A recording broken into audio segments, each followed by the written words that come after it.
Good afternoon, everyone. This is Valerie coming to you from Vernicore Home Studio and Store, which is located in Baptiste, Hastings, Highlands, just about 15 minutes northwest from the town of Bancroft. Just a little tip to share with you.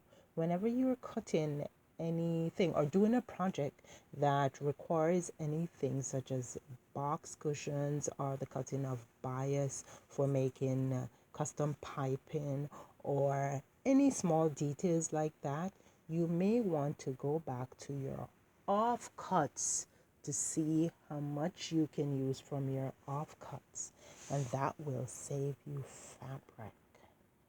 Or it may even ensure that the fabric that you have for your project will actually do what you need it to do. So until next time, I hope this tip helps. Have a great day.